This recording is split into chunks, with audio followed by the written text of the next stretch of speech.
আন্তর্জাতিক মান বজায় রেখেই পদ্মা সেতু প্রকল্প এলাকায় করা হয়েছে সবুজায়ন, লাগানো হয়েছে 1,70,000-এর বেশি গাছ, গড়ে তোলা হচ্ছে অভয়ারণ্য। ৭১-এর জামায়াত আজ হেফাজত, বঙ্গবন্ধুর ভাস্কর্য অবমাননার সমালোচনায় বললেন জয়, প্রশাসনের সব পর্যায়ের কর্মকর্তাদের মানববন্ধন ও সমাবেশ।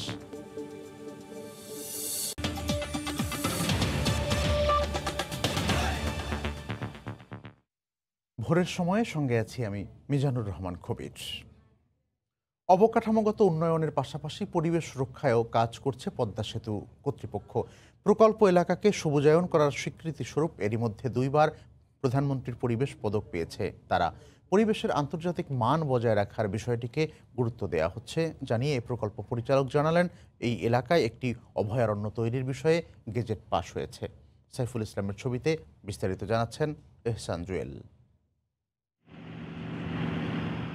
দেশের প্রথম এক্সপ্রেস রোডটি ধরে আপনি যখন পদ্মা সেতুর প্রকল্প এলাকার দিকে এগিয়ে যেতে থাকবেন, তখন রাস্তার মাঝখানে নতুন লাগানো গাছগুলো আপনাকে এক ধরনের সজীবতা দেবে। স্টিল, রড আর কনক্রিটের কঠিন সেতু, তার পাশেই সবুজের আবহ। প্রকল্পের শুরুতে বিশ্বব্যাংক, জাইকা, আইডিবির মতো আন্তর্জাতিক দাতা সংস্থাগুলো সরে গেলেও পরিবেশ রক্ষায় তাদের প্রস্তাবিত মান বজায় রেখেই এখানে চলছে কাজ। প্রকল্পের 3টি সার্ভিস এরিয়ায় এখন পর্যন্ত লাগানো হয়েছে 18,500 গাছ। 4টি পুনর্বাসন কেন্দ্রে বন বিভাগের উদ্যোগে 65,000-এর বেশি গাছ লাগানো হয়েছে। একইভাবে বনায়ন করা হয়েছে টোল প্লাজা, সংযোগ সড়ক সহ আশপাশের এলাকাগুলোতেও। সব মিলে পদ্মা সেতু প্রকল্পে এখন পর্যন্ত গাছ লাগানো হয়েছে 1,73,294টি। বনায়নে এর মধ্যেই প্রধানমন্ত্রীর পদক পেয়েছে পদ্মা সেতু কর্তৃপক্ষ। গত মাসে এই এলাকায় একটি অভয়ারণ্য তৈরির সিদ্ধান্ত হয়েছে বলে জানান প্রকল্প পরিচালক। আমরা পরিবেশ বান্ধব কাজ করছি। আমরা প্রতি বছর এনভায়রনমেন্ট থেকে লাইসেন্স নিচ্ছি, লাইসেন্স রিনিউ করছি। তারা প্রতিনিয়ত আমাদের সাইট ভিজিট করে। আমরা সম্পূর্ণভাবে আন্তর্জাতিক মানে এগুলো মেনে চলছি।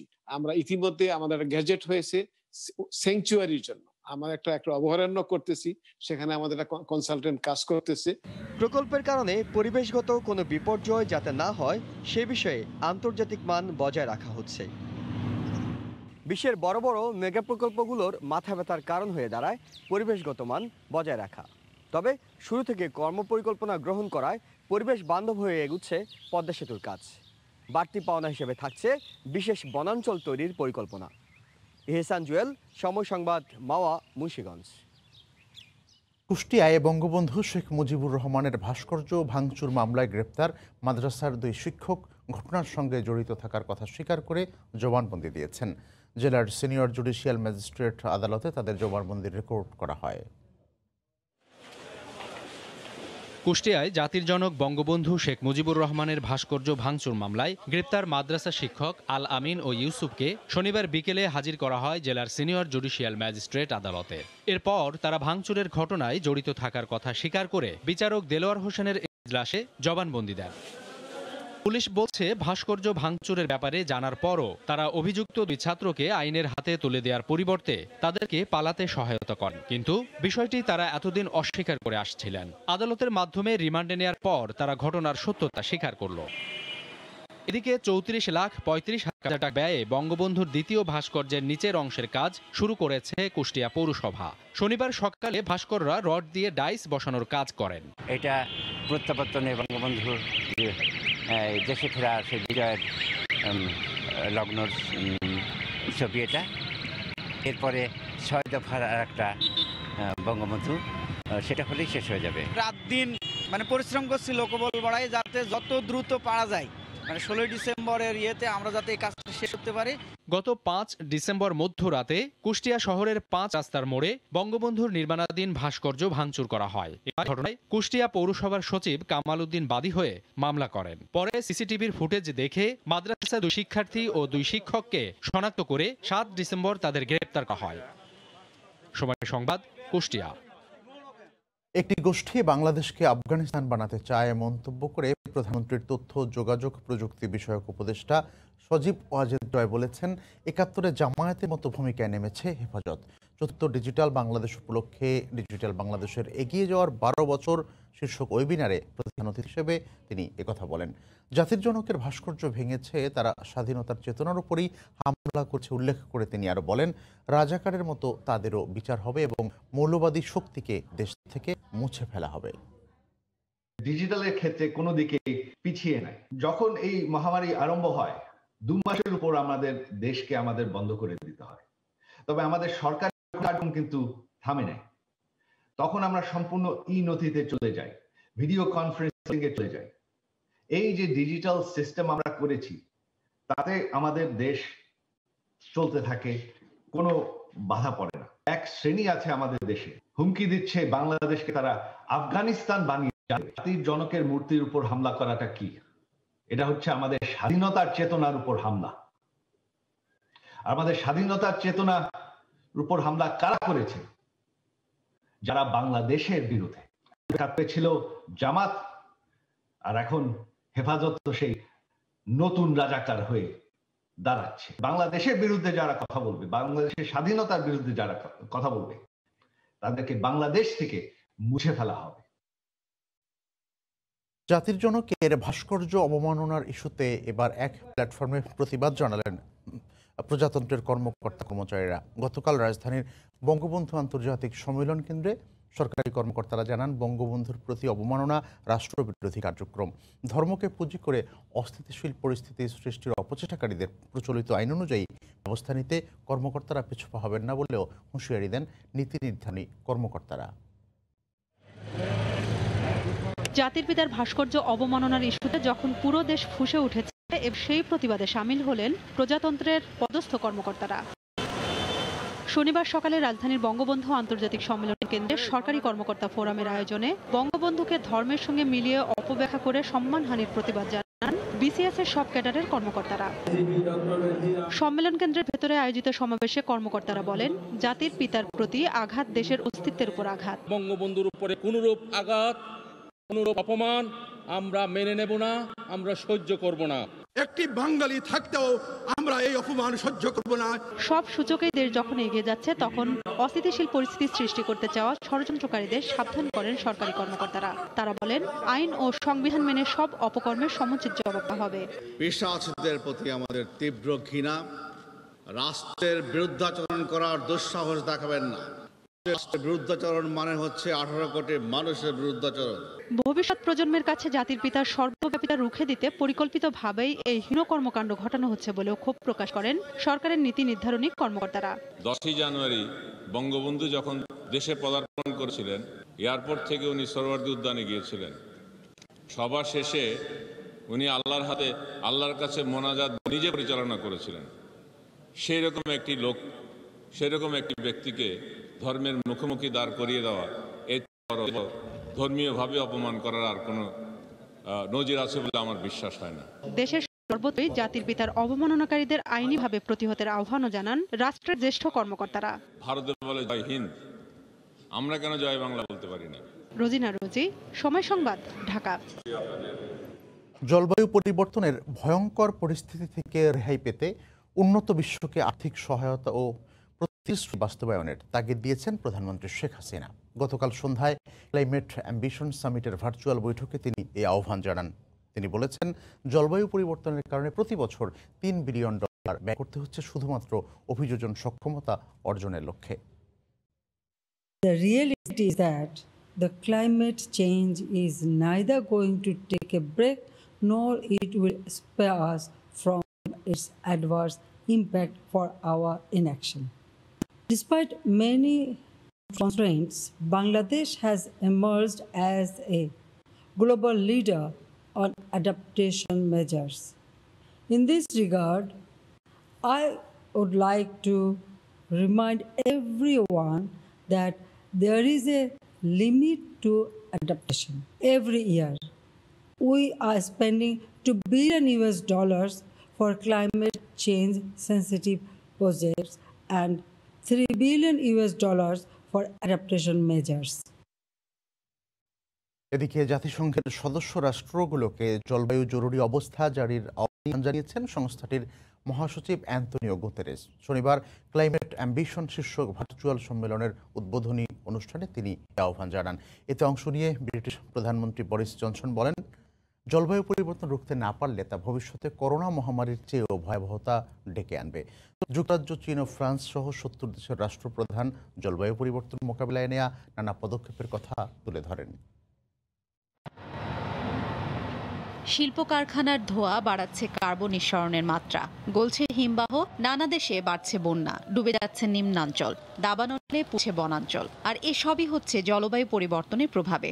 পরিবর্তন মোকাবিলায় 2015 সালে ফ্রান্সের প্যারিসে স্বাক্ষরিত হয় প্যারিস জলবায়ু চুক্তি। এই চুক্তি অনুযায়ী দেশগুলো বৈশ্বিক গড় তাপমাত্রা বৃদ্ধি 2 ডিগ্রি সেলসিয়াসের মধ্যে ধরে রাখতে লক্ষ্য নির্ধারণ করে। প্যারিস জলবায়ু চুক্তি স্বাক্ষরের 5 বছর পূর্তি উপলক্ষে শনিবার ক্লাইমেট অ্যাম্বিশন শীর্ষক ভার্চুয়াল সম্মেলনের আয়োজন করা হয়।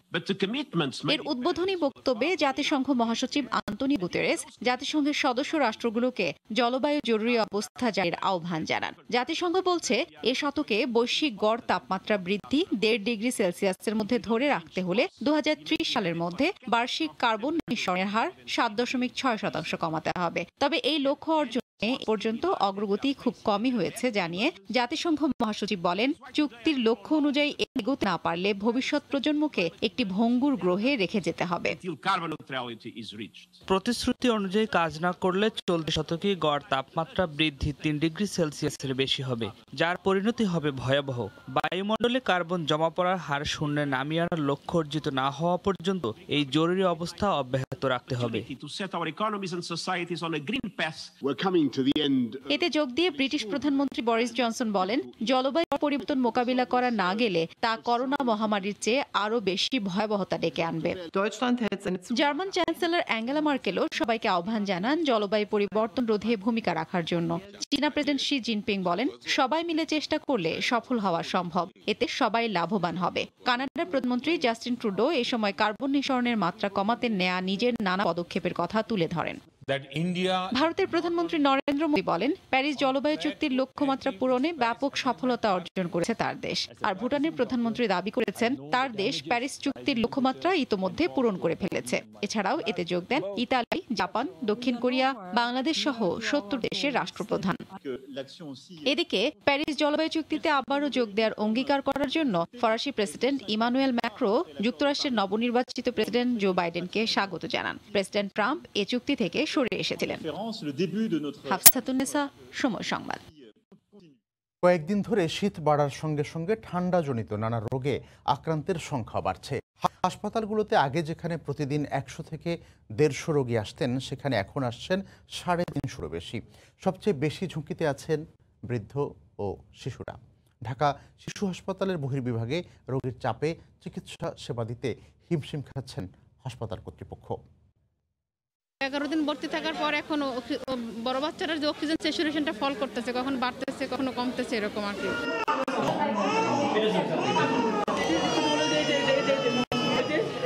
নিউমোনিয়া, ঠান্ডা, জ্বর, কাশি, ডায়রিয়া সহ শীতজনিত নানা ভাইরাস রোগে আক্রান্ত হয়ে শিশু নিয়ে হাসপাতালে ভিড় করছেন অভিভাবকরা। বাচ্চার বয়স 4 দিন ধরে এই ঠান্ডা, শ্বাসকষ্ট, কফ, কাশি। বাচ্চার অনেক দিনই পাতলা পায়খানা ঠিক হচ্ছিল না, এই জন্য এই হসপিটালে এসে ভর্তি করাচ্ছিলাম। যেহেতু এখন শীতকাল, এর জন্য নিউমোনিয়াটা বেশি, পাশাপাশি ডায়রিয়াটাও আছে বাচ্চাদের। ঢাকা শিশু হাসপাতালের বহির্বিভাগে আগে প্রতিদিন যেখানে 100 থেকে 150 রোগী আসতো, এখন সেখানে প্রতিদিন রোগী আসছে 300 থেকে 350। চিকিৎসক জানায়, শীতে আবহাওয়া শুষ্ক থাকায় বাতাসে জীবাণুর পরিমাণ বেড়ে যায়, সে কারণে ভাইরাসজনিত রোগে শিশুরা বেশি আক্রান্ত হচ্ছে। নভেম্বর থেকে ডিসেম্বরের 10 তারিখ পর্যন্ত আমাদের এখানে শুধু নিউমোনিয়া নিয়ে ভর্তি হয়েছে 158টা রোগী। যেহেতু শীতের প্রকোপটা একটু বাড়ছে এবং আমরা যদি আগে দেখতাম আমরা আউটডোরে 100 থেকে 150টা রোগী, এখন সেটা বেড়ে গিয়ে 350 থেকে 400টার মতো আসছে। এদিকে সোহরাওয়ার্দী হাসপাতালে গিয়েও দেখা যায় রোগীর চাপ বেড়েছে কয়েক গুণ। হাসপাতালের করোনা ইউনিটে বেডের তুলনায় রোগীর সংখ্যা বেশি। এছাড়া ইনডোর আউটডোর মিলিয়ে আগে রোগী আসতো 600 থেকে 800, এখন চাপ বেড়ে প্রতিদিন রোগী আসছে 1250 বেশি। এই হাসপাতালের শিশু ইউনিটেও রোগী আসছে এখন আগের তুলনায় দ্বিগুণ। কোভিড তো চলতেছে, এই কোভিডের বাইরেও কিন্তু আমাদের যে অন্যান্য ইনফ্লুয়েঞ্জা লাইক যে ইলনেসটা, যেটা আমরা ফ্লু লাইক সিমটম, সেটা বেড়ে গিয়ে বহির্বিভাগের রুগী 1/3 বৃদ্ধি পেয়েছে এবং শিশু রুগী আপনার প্রায় 50% রুগী বৃদ্ধি পেয়েছে। করোনা মহামারীর এই সময়টায় শিশুকে জ্বর, ঠান্ডা, কাশি সহ শীতজনিত রোগ থেকে বাঁচাতে অভিভাবকদের আরও সতর্ক হওয়ার পরামর্শ চিকিৎসকদের। বৃদ্ধ এবং শিশুদের কিন্তু এই সময় নিউমোনিয়ার ঝুঁকিটাও বেশি থাকে। ঠান্ডা জাতীয় খাবারটা বর্জন করবেন, টাটকা এবং গরম খাবার খাবে, অযাচিতভাবে বাহিরে যাবেন না, মাস্ক পরা এবং সঠিক কাপড় পরিধান করা, অর্থাৎ একটু গরম কাপড় পরা, সেদিকটাও খেয়াল রাখবো। ইসলাম, সময় সংবাদ, ঢাকা। এদিকে উত্তরাঞ্চলেও বাড়ছে ডায়রিয়া, সর্দি, কাশি ও শ্বাসকষ্ট নিয়ে হাসপাতালে ভর্তি রোগীর সংখ্যা। আক্রান্তদের গরম কাপড় পরাও, গরম পানি পান সহ যত্নশীল হওয়ার পরামর্শ চিকিৎসকদের। উত্তরাঞ্চলে বাড়ছে শীত, তার সঙ্গে দেখা দিয়েছে ঠান্ডাজনিত রোগ। হাসপাতালগুলোতে সর্দি, কাশি, জ্বর নিয়ে ভর্তি রোগীর সংখ্যা বাড়ছে। রংপুর মেডিকেলের শিশু ওয়ার্ডে স্বাভাবিকের চেয়ে বেশি রোগী। হঠাৎ শীত পড়ায় নিউমোনিয়া, খিঁচুনি ও শ্বাসকষ্টে আক্রান্ত হচ্ছে শিশুরা। ঠান্ডার কারণে আর মানে বুকটা শ্বাস নিকাশ নিতে কষ্ট হয়।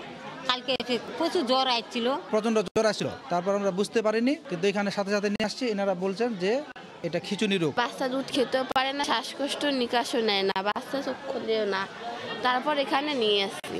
ঠাকুরগাঁও জেলা সদর হাসপাতালে চিকিৎসা শেষে অনেক বাড়ি ফিরলেও শিশু ওয়ার্ডে গড়ে শতাধিক রোগী থাকছে। আজকে 5 দিন বমিটা সারছে, কিন্তু পাতলা পায়খানা সারে না। ঠান্ডাজনিত যে সমস্যাটা আর কি, যেমন হচ্ছে যে ভিএসডি হচ্ছে, নিউমোনিয়া হচ্ছে, এআরআই হচ্ছে, এইগুলো একটু বেশি আর কি। গাইবান্ধা, কুড়িগ্রাম ও দিনাজপুরেও শীতের সঙ্গে পাল্লা দিয়ে বাড়ছে ঠান্ডাজনিত রোগে আক্রান্তের সংখ্যা। ডায়রিয়া ও শ্বাসকষ্ট নিয়ে হাসপাতালগুলোতে শতাধিক রোগী ভর্তি, যাদের মধ্যে বেশিরভাগই শিশু। পার্বত্য জেলা রাঙামাটিতে নতুন করে আরো 12 শিশু জ্বর ও নিউমোনিয়া নিয়ে ভর্তি হয়েছে। এ নিয়ে শিশু ওয়ার্ডে রোগীর সংখ্যা 28 জন।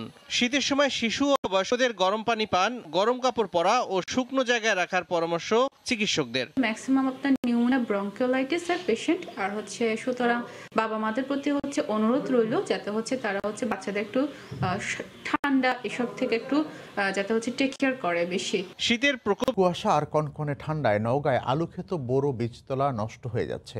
টানা 5 দিন ধরে দেখা নেই রোদের। কুয়াশার কারণে আলুর পাতা হলদে হয়ে কুঁকড়ে যাচ্ছে। কৃষকরা জানান, ফসল রক্ষায় ছত্রাকনাশক প্রয়োগ করেও দুর্যোগপূর্ণ আবহাওয়ায় কাজে আসছে না। আপৎকালীন এই অবস্থায় পরামর্শ নেওয়ার আহ্বান কৃষি কর্মকর্তাদের। নওগাঁ থেকে এমআর রকেট রিপোর্ট। ভোর থেকেই পথঘাট ঢেকে থাকছে ঘন কুয়াশায়, সে সাথে বইছে উত্তরের হিমেল হাওয়া। হঠাৎ ধেয়ে আসা এই শীত সপ্তাহ জুড়ে অনুভবের মাঝেই গত 4 দিন ধরে রোদের দেখা মিলছে না নওগাঁয়।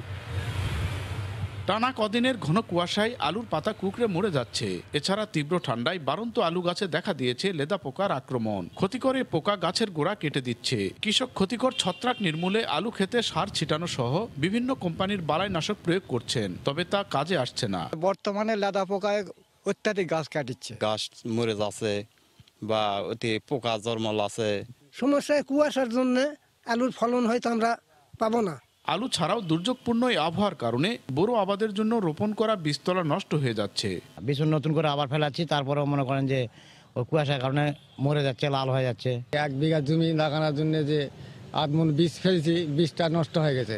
আপৎকালীন আবহাওয়ায় আলু ক্ষেত ও বীজতলা রক্ষায় মেনকোজিব গ্রুপের বালাইনাশক প্রয়োগের পাশাপাশি পরামর্শ নেওয়ার আহ্বান কৃষি কর্মকর্তার। যে ওষুধগুলো আছে বাজারের ভালো কোম্পানির, সেসব ওষুধ যদি তারা উপজেলা কৃষি অফিসের পরামর্শ মতো 5 গ্রাম পার লিটার হারে 7 দিন পর পর বা 10 দিন পর পর, আশা করা যায় যে সমস্যাগুলো কৃষকরা দেখছেন, আশা করি সেখান থেকে তারা সমাধান পাবেন। জেলা কৃষি বিভাগ জানায়, চলতি রবি মৌসুমে জেলায় 12,000 হেক্টর জমিতে আলু ও 8,500 হেক্টর জমিতে বোরো আবাদের বীজতলা রয়েছে। এমআর রকি, সময় সংবাদ, নওগাঁ। উত্তরের জেলা ঠাকুরগাঁওয়ে জেঁকে বসেছে শীত, এতে বিপাকে পড়েছেন খেটে খাওয়া মানুষ। এ বিষয়ে জানাতে সত্যপীর ব্রিজ এলাকা থেকে যুক্ত হচ্ছেন সহকর্মী জিয়াউর রহমান বকুল। আমরা সরাসরি তার কাছে যাব। বকুল। কবির, আপনি জানেন যে উত্তরের যে জেলাগুলো আছে সেই জেলাগুলোর মধ্যে কিন্তু ঠাকুরগাঁও কিন্তু বরাবরই শীত বেশি পড়ে। তেমনি করে এবারও কিন্তু অনেকটা আগে ভাগেই শীত কিন্তু পড়া শুরু করেছে। আমরা সকাল থেকে যে বিষয়টি লক্ষ্য করছি যে সকাল থেকে ঘন কুয়াশা আচ্ছন্ন পথঘাট, এই ঘন কুয়াশা ভেদ করেই যারা কর্মজীবী মানুষ আছেন, যারা শ্রমজীবী মানুষ আছেন, তারা কিন্তু ঘর থেকে বেরিয়েছেন। কাজের সন্ধানে। এবং পাশাপাশি আমরা লক্ষ্য করছি যে যেই যানবাহনগুলো আছেন তারা কিন্তু এই যানবাহন নিয়ে রাস্তায় বের হয়েছেন, তারা কিন্তু এই কুয়াশার কারণে হেডলাইট জ্বালিয়ে কিন্তু চলাচল করছেন। এরই মধ্যে এই আমরা কথা বলেছি যানবাহনের সাথে যারা যুক্ত আছেন, যারা ড্রাইভার, যারা হেল্পার বা শ্রমিক ইউনিয়নে যারা আছেন, তারা যে জিনিসটি আমাকে বলছেন যে শুধুমাত্র জীবনের এই চলার তাগিদে সংসারের চাকা ঘোরাতে তারা কিন্তু জীবনের ঝুঁকি নিয়ে এই রাস্তায় এই শীতকালীন সময়ে কিন্তু তারা রাস্তায় গাড়ি বের করেন এবং দুর্ঘটনা কিন্তু বরাবরই একটা ঘটে, এটা আপনি জানেন। তারপরেও কিন্তু তারা বলছে যে আমরা যতটুকু পারছি সাবধানতার সাথেই চেষ্টা করছি যে এই শীতকালীন সময়ে কুয়াশার মধ্যেও কিন্তু যানবাহন চলাচলের জন্য। আমরা আরেকটি বিষয় লক্ষ্য করছি যে শীত যত বাড়ছে তত বেশি কিন্তু বয়োবৃদ্ধ মানুষ যারা আছে, শিশুরা যারা আছে, তারা কিন্তু সবচেয়ে বেশি বিভিন্ন রোগে আক্রান্ত হচ্ছে। আমরা হাসপাতাল ঘুরে দেখেছি যে এরই মধ্যে সবচেয়ে বেশি আক্রান্ত হচ্ছে শিশুরা। তার মধ্যে যেই রোগগুলো হচ্ছে এখন ডায়রিয়া, নিউমোনিয়া এবং শীতজনিত যেই রোগগুলো সেগুলো কিন্তু সবচেয়ে বেশি হচ্ছে শিশুদের মধ্যে।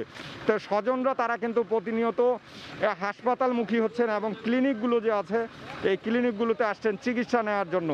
তা আমরা আরেকটা বিষয় বলতে পারি যে ঠাকুরগাঁয়ের যে শীত বরাবরই কিন্তু শীত তেমনটাই কিন্তু পড়তে থাকে, তবে এবার যেটা মনে হচ্ছে যে গেল বছরের তুলনায় অনেকটা আগে ভাগেই কিন্তু শীত মানে তীব্রতা বাড়ছে। তেমনি করে শ্রমজীবী মানুষ, ছিন্নমূল মানুষ, যারা খেতে খাওয়া মানুষ আছে তারা কিন্তু সবসময় দুর্ভোগে পড়ে। তো আমরা কথা বলেছি জেলা প্রশাসকের সাথে, প্রশাসনের সাথে, তারা যে বিষয়টি আমাদেরকে জানিয়েছেন যে প্রতিবারের মতো এবারও কিন্তু শীত মোকাবেলায় প্রস্তুতি সম্পূর্ণ করেছেন। ইতিমধ্যে মাননীয় প্রধানমন্ত্রীর দপ্তর থেকে 25,000 কম্বল ঠাকুরগাঁয়ে পৌঁছেছেন। সেই কম্বলগুলো কিন্তু বন্টনের জন্য জেলার যে 5টি উপজেলা আছে সেই 5টি উপজেলার নির্বাহী কর্মকর্তাদের কাছে হস্তান্তর করেছেন। তো তেমনিভাবে তারা আরও যে জিনিসটি জানিয়েছেন যে এখন যেভাবে শীত পড়ছে পরবর্তীতে শীতের তীব্রতা আরও বাড়বে, সেই কারণে কিন্তু ত্রাণ মন্ত্রণালয় এবং দুর্যোগ মন্ত্রণালয়ের কাছে, ব্যবস্থাপনা মন্ত্রণালয়ের কাছে অর্থ এবং আরও কম্বল চাহিদা প্রেরণ করেছেন। তো আমরা লক্ষ্য করছি যে খেটে খাওয়া মানুষের মধ্যে যারা প্রতিনিয়ত এই কাজের সন্ধানে বের হন তারা কিন্তু বসে নেই, তারা কাজের সন্ধানে বেরিয়েও অনেকটা কাজ না পেয়ে তারা কিন্তু আবার বাসায় ফিরে যাচ্ছেন। তো এই অবস্থায় আমরা বলতে পারি যে ঠাকুরগাঁয়ের যে শীত, সেই শীত কিন্তু শীতের তীব্রতা দিন দিন বাড়ছে। খবির, ঠাকুরগাঁওয়ের শীত পরিস্থিতির খবর জানাচ্ছিলেন জিয়াউর রহমান বকুল। চাঁদপুরে গড়ে উঠেছে বিষমুক্ত বিদেশি ফলের বাগান। জেলার মাটি ও আবহাওয়া উপযোগী হওয়ায় চাষ হচ্ছে তরমুজের। মাত্র কয়েকদিনে পূর্ণতা পেয়েছে অর্গ্যানিক এই তরমুজ। চলছে বাজারজাতকরণের কাজ। এমন ফলের বাগান আমদানি নির্ভরতা কমিয়ে দেশের অর্থনীতিতে গুরুত্বপূর্ণ ভূমিকা রাখবে বলে আশা সংশ্লিষ্টদের। একই সঙ্গে সৃষ্টি হয়েছে বেকারদের জন্য নতুন কর্মসংস্থানের সুযোগও। নাইমুল ইসলামের নীরবের ছবিতে রিপোর্ট ফারুক আহমদের। থরে থরে লাইন ধরে সাজানো বিভিন্ন জাতের বিদেশি তরমুজ, কোনোটি হলুদ আবার কোনোটা কমলা রঙের। এই বাগানে ড্রাগন ও ক্যাপসিকামও বাণিজ্যিকভাবে চাষ করা হচ্ছে। পরিবেশ দূষণ হচ্ছে, তাই 60 বছরে পারিবারিক ইটভাটা বন্ধ করে বিশাল এলাকা জুড়ে বিদেশি ফলের বাগান গড়ে তুলেছেন পেশায় গণমাধ্যম কর্মী হেলাল উদ্দিন। চাঁদপুর শহরের শাহতলী গ্রামে গড়ে তোলা বাগানে কয়েক মাস আগে চাষ শুরু করেন থাইল্যান্ড থেকে আনা বিভিন্ন জাতের তরমুজ। মাত্র 3 মাসেই পরিপক্ক তরমুজের ফলন হচ্ছে। আমার স্বপ্ন হচ্ছে দেশকে আমদানি নির্ভরতাকে মুক্ত করে উন্নত মানের ফল কম দামে বাজারজাতের মাধ্যমে এবং সম্পূর্ণ অর্গানিকভাবে বাজারজাত করার জন্য আমার এই লক্ষ্য নিয়ে আমি এই কাজটা করতেছি। এতে সৃষ্টি হয়েছে বেকারদের কর্মসংস্থানও। ফলের বাগান এসে আমাদের এখন কাজ করে খেতে আসি, আমাদের এলাকার জন্য একটা গৌরব। চাঁদপুরের মাটি ও আবহাওয়া বিদেশি জাতের তরমুজ সহ অন্যান্য ফল চাষ করার উপযোগী বলে জানায় কৃষি বিভাগ। প্রথম মৌসুমে যেই সাথী ফসল হিসাবে রকমেলন, হানিডিউ, সাম্মাম, সুইট মেলন নামে যেসব ফলগুলো পাচ্ছি, এবং আপনারা দেখছেন ক্যাপসিকামও ব্যাপক ফলন হয়েছে। পারিবারিক দুটি ইটভাটার 7 একর জমিতে আধুনিক বিদেশি জাতের ফলের বাগান গড়ে তুলতে ঢাকায় নিজের বাড়িও বিক্রি করেন হেলাল উদ্দিন। সময় সংবাদ, চাঁদপুর। রাজশাহীর বাজারে শীতের সবজির ভরপুর সরবরাহ। পাইকারি বাজারে কম দামে বিক্রি হচ্ছে সব রকমের সবজি। উৎপাদন খরচের সাথে বাজার দরের ব্যবধানে হতাশ কৃষক। উৎপাদন উপকরণের দাম কমানোর দাবি তাদের। আব্দুস সালামের ক্যামেরায় রিপোর্ট রাকিবুল হাসানের। রাজশাহীতে সবজির সবচেয়ে বড় পাইকারি বাজার খড়খড়ি। ভোরের আলো ফুটতেই বিভিন্ন এলাকায় উৎপাদিত সিম, মূলা, ফুলকপি সহ তরতাজা সবজি নিয়ে হাটে আসেন কৃষকরা। সবজির সরবরাহ বাড়ায় প্রতিদিনই কমছে দাম। পাইকারি বাজারে কেজি প্রতি 5 থেকে 30 টাকায় মিলছে সবজি। বেশ আমদানি আছে এবং দামও নাগালের ভিতরে খুবই কম। সাধারণ জনগণ যারা গরিব দুঃখী, ভ্যান রিক্সা আল্লাহর লোক, তাদের একটু সুবিধা হচ্ছে খাওয়ার জন্য, তারা একটু ভালোভাবে কিনতে পারছে, খাইতে পারছে। ফুলকপি ধরেন 8 থেকে 10 টাকা কেজি, বেগুন 5 টাকা কেজি, আলু বেচছি আমরা 30 থেকে 32 টাকা কেজি। কৃষকের দাবি, সবজি উৎপাদনে প্রতি বিঘায় 15 থেকে 20,000 টাকা ক্ষতি হয় তাদের। এ অবস্থায় সরকারিভাবে বিনামূল্যে সার ও বীজ সরবরাহ সহ কীটনাশকের দাম কমানোর দাবি তাদের। 1 বিঘা জমিতে প্রায় 5 থেকে 7,000 টাকা খরচ হয়, কিন্তু বাজার মূল্য অত্যন্ত খারাপ। বর্তমান সবজির বাজার অনেকটাই কম, সে অনুযায়ী কিন্তু খরচটা উঠছে না। সার বিষের দাম অত্যন্ত বেশি হওয়াতে সবজির মূল্য অত্যন্ত কম। সারের দাম কমলে তখন কৃষক বাঁচবে, না আমরা মরে যাবো। 1 বিঘা জমিতে মোটামুটি 35-30 টাকা খরচ, 15 টাকা কপি বেচতে পারবো না। সার বিষের দাম না কমাইলে আমরা মরে যাবো। জেলা কৃষি সম্প্রসারণ অধিদপ্তরের তথ্য মতে রাজশাহীতে 13,544 হেক্টর জমিতে সবজির আবাদ করা হয়েছে। রাকিবুল হাসান, সময় সংবাদ, রাজশাহী। মানিকগঞ্জের ঢাকা আরিচা মহাসড়কের পাশে সদরের বারবাউর আড়তে সব ধরনের সবজির সরবরাহ বৃদ্ধি পেয়েছে। স্থানীয় কৃষক ছাড়াও বিভিন্ন জেলা থেকে পাইকারি সবজি বিক্রেতারা এখানে সবজি নিয়ে আসেন। সে খবর জানাতে সরাসরি যুক্ত হচ্ছেন সহকর্মী ইউসুফ আলী। ইউসুফ, বারবাউর সবজির আড়ত।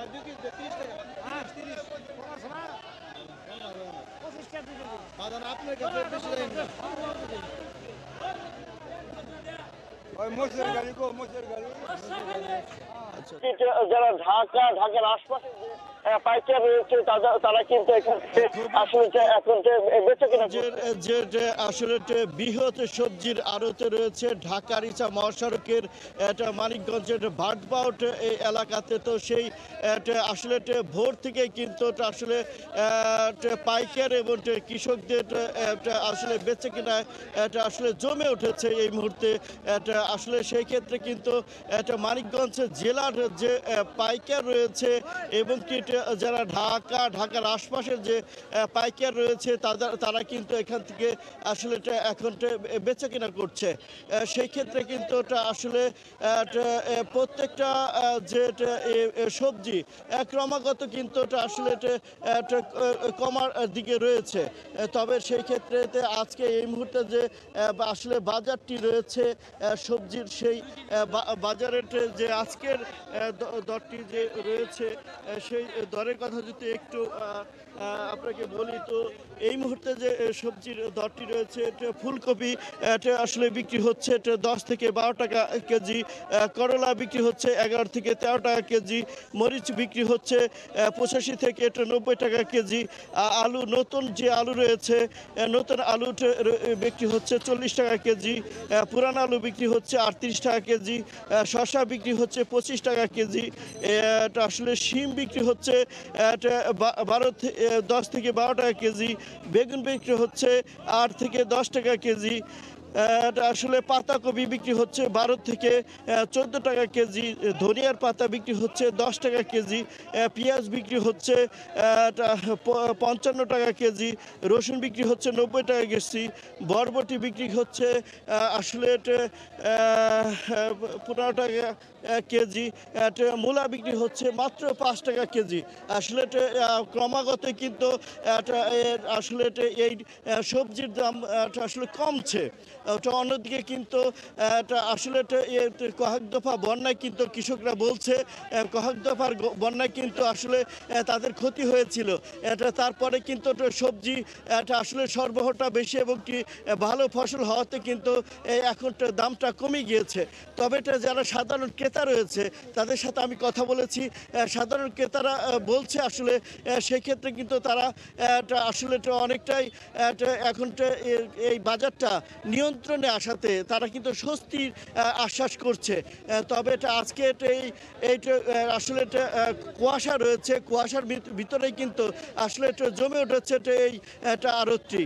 সব কিছু মিলিয়ে আসলে যে আড়তের যে বেচা বিক্রি তা কিন্তু এখন জমে উঠেছে। এই আড়তটি কিন্তু সকাল 8টা পর্যন্ত আসলে বেচে কিনা জমজমাট থাকবে।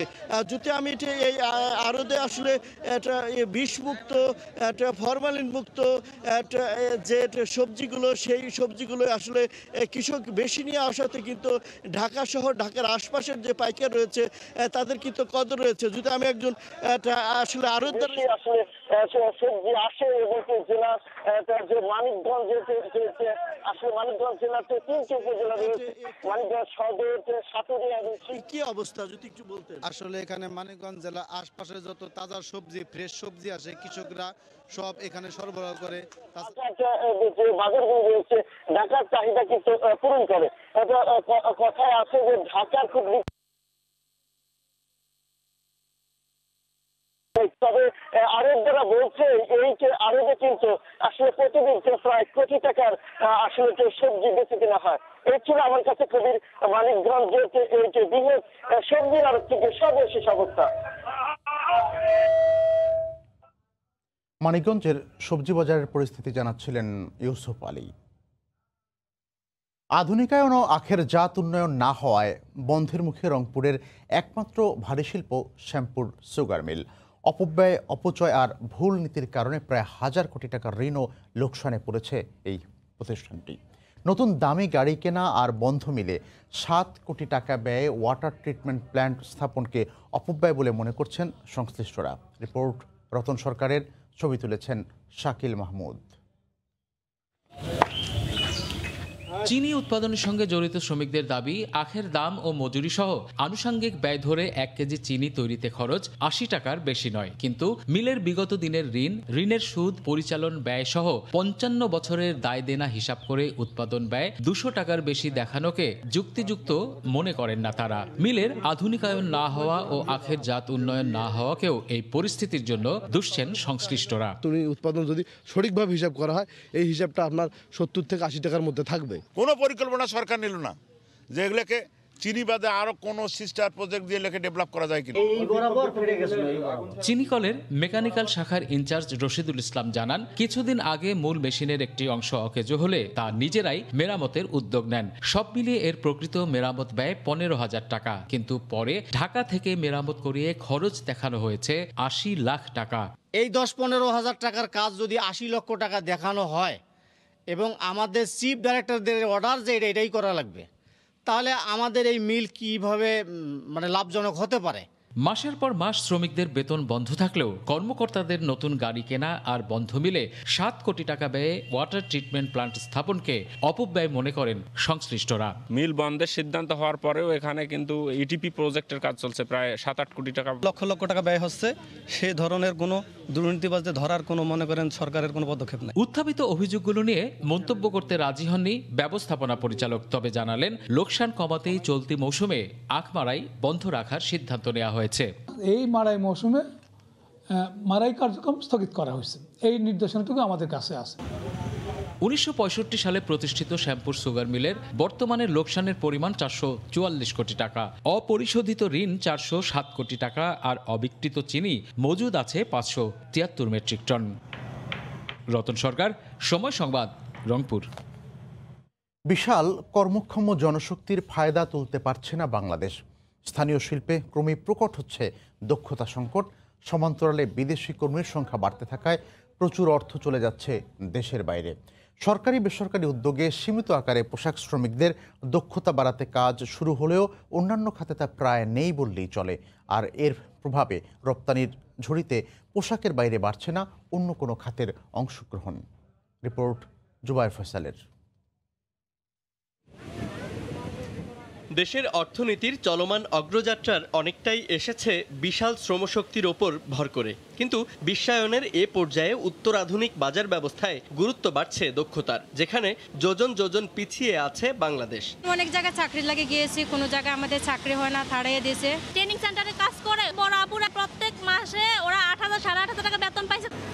বিশেষ কর্মদক্ষতা ছাড়া টিকে থাকা কতটা কঠিন তা এই দুই নারী শ্রমিকের কথাতেই পরিষ্কার। বিজিএমইএ সিপ প্রকল্পের দ্বিতীয় পর্যায়ে 150টি স্থানে পূর্ণাঙ্গ প্রশিক্ষণের সঙ্গে ভাতা দেয়া হচ্ছে প্রায় 26,000 নারীকে। 5 কোটি 23 লাখ টাকার পুরোটাই বহন করছে অর্থ মন্ত্রণালয় আর এশীয় উন্নয়ন ব্যাংক। অনেক পিছিয়ে আছি আমি মনে করি, কারণ দক্ষতা সম্পন্ন যে কাজটা করতে পারবে সেটা অপ্রশিক্ষণপ্রাপ্ত একজনের পক্ষে সম্ভব না। কিন্তু এসব উদ্যোগ সীমাবদ্ধ শুধু পোশাক খাতেই। মানব সম্পদ বিশেষজ্ঞ কিংবা ব্যবসায়ী সবারই অভিন্ন মত। দেশীয় শিল্পে বিদেশি কর্মীর সংখ্যা কমাতে কোনো বিকল্প নেই দক্ষতা বৃদ্ধির। সর্বদিক থেকে বাংলাদেশকে যে একটা অবস্থান তৈরির জন্য দক্ষ শ্রমিকটাই অত্যন্ত জরুরি। সেটা প্রত্যেকটা সেক্টরে, সেটা হতে পারে আরএমজিতে, সেটা হতে পারে লেদারে। মিড লেভেল ম্যানেজমেন্টে বিশাল ধরনের একটা সংকট আছে। চাকরিগুলো যদি বাংলাদেশি ছেলে হোক অথবা মেয়ে হোক তারা যদি করতে পারতো তাহলে তো এটা আমাদের দেশের জন্য খুব ভালো হতো। প্রতি বছর 26 লাখ মানুষ কর্মবাজারে প্রবেশ করলেও এর বড় অংশই অনভিজ্ঞ, ফলে বাধ্য হয়েই স্বল্প মজুরিতে কাজে নেমে পড়তে হচ্ছে তাদের। যে কোনো পর্যায়ে বৈশ্বিক শ্রমবাজার কমপক্ষে 2 ভাগে বিভক্ত, দক্ষ আর অদক্ষ, যেখানে একজন দক্ষ শ্রমিকের চেয়ে একজন অদক্ষ ব্যক্তি পিছিয়ে থাকেন কমপক্ষে 3 ধাপ। অথচ এই সত্য এড়িয়ে বাংলাদেশের শ্রমবাজার আজও চলছে এলাম, দেখলাম আর কাজে নেমে পড়লাম এই সংস্কৃতিতে। জুবায়ের ফয়সাল, সময় সংবাদ, নারায়ণগঞ্জ। ভোরের সময়ে আরও থাকছে। দিনাজপুরে জমে উঠেছে ধানের বেচাকেনা। গত সপ্তাহের চেয়ে প্রতি বস্তায় দাম বেড়েছে 300 টাকা পর্যন্ত।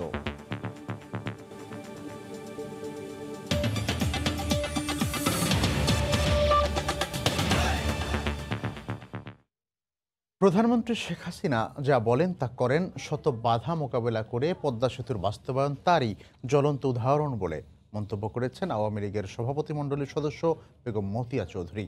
গতকাল দুপুরে ময়মনসিংহে জেলা আওয়ামী লীগের বর্ধিত সভায় তিনি একথা বলেন।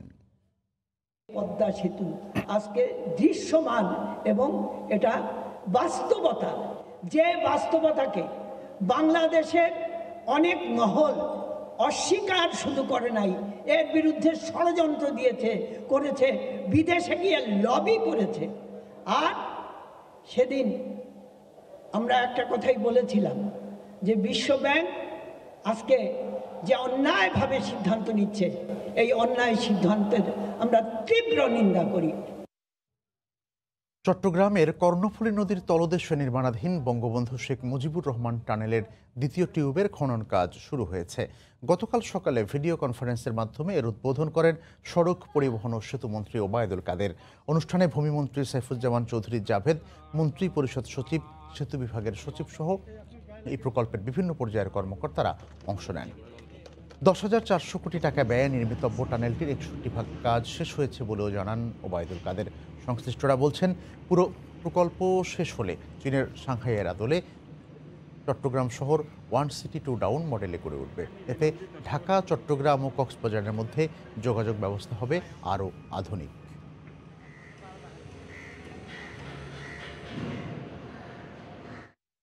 পুরো দেশ যখন মুক্তিযুদ্ধের চেতনায় উদ্বুদ্ধ, তখন রাজাকার ও আলবদরদের প্রেতাত্মারা স্বাধীন বাংলার স্থপতি বঙ্গবন্ধু শেখ মুজিবুর রহমানকে হেয় করতে চায় বলে মন্তব্য করেছেন নৌপরিবহন প্রতিমন্ত্রী খালিদ মাহমুদ চৌধুরী। গতকাল দুপুরে লক্ষ্মীপুরে ঢাকা লক্ষ্মীপুর নৌপথের 25 কিলোমিটার খনন কাজের উদ্বোধন করে তিনি একথা বলেন। শেখ হাসিনা দেশ পরিচালনায় আছেন বলেই পদ্মা সেতু, মেট্রো রেল, মাতারবাড়ি বিদ্যুৎ কেন্দ্রের মতো প্রকল্প সম্ভব হচ্ছে বলেও জানান নৌপরিবহন প্রতিমন্ত্রী।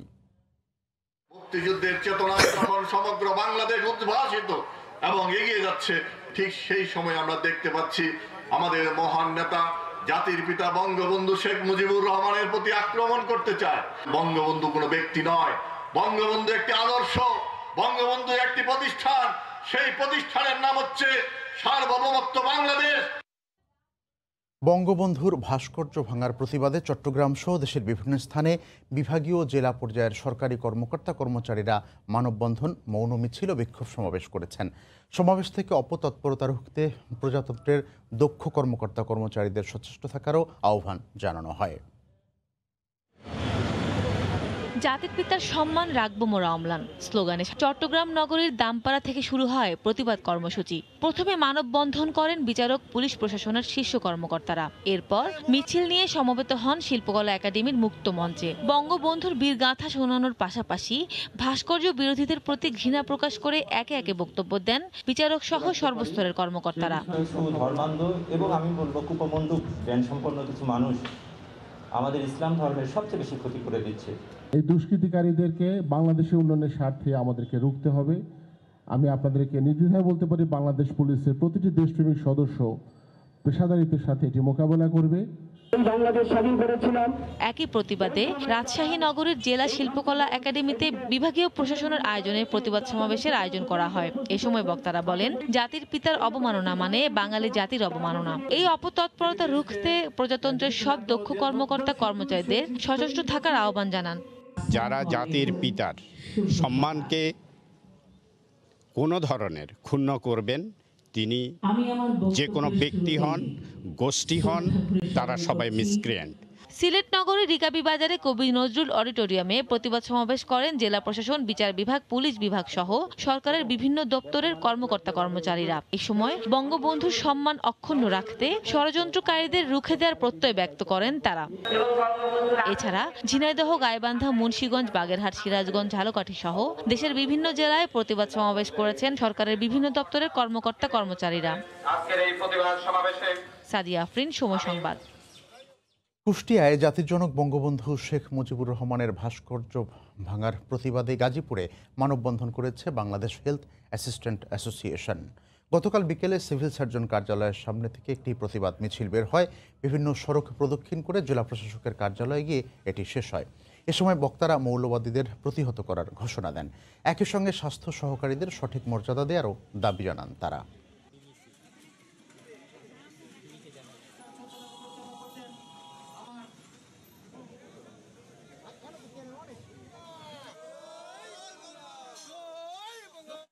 জাতির জনক বঙ্গবন্ধু শেখ মুজিবুর রহমানের ভাস্কর্য অবমাননার প্রতিবাদে ব্যবসায়ীরা দেশজুড়ে মানববন্ধন কর্মসূচি পালন করেছেন। গতকাল federation of Bangladesh chamber and commerce of industries FBCCI আয়োজিত এই মানববন্ধনে সংগঠনটির সদস্য, ব্যবসায়ী সহ বিভিন্ন শ্রেণী পেশার মানুষও অংশগ্রহণ করেন। একই সময়ে দেশের সব মহানগর ও জেলা শহরগুলোতেও মানববন্ধন কর্মসূচি পালন করা হয়। রাজধানীর মতিঝিলে শাপলা চত্বরে FBCCIর প্রেসিডেন্ট শেখ ফজলে ফাহিমের নেতৃত্বে আয়োজিত মানববন্ধনে অনেক ব্যবসা প্রতিষ্ঠানের কর্মকর্তা, বিভিন্ন চেম্বারের নেতা ও সদস্যরাও অংশ নেন।